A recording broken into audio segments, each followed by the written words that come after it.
In this video, we're going to learn about less likely.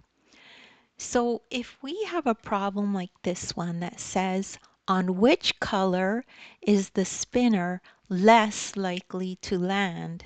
And our choices are pink or white.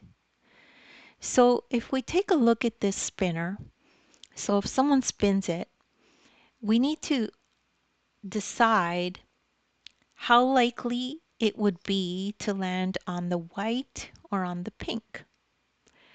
And because there's so much pink and not as much white, it would be less likely that the spinner lands on the white, right? Because there's so much little white and so much pink that it will be not very likely that it'll land on the white part.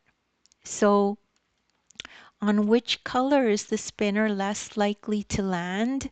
Well, the answer to that would be on the white part.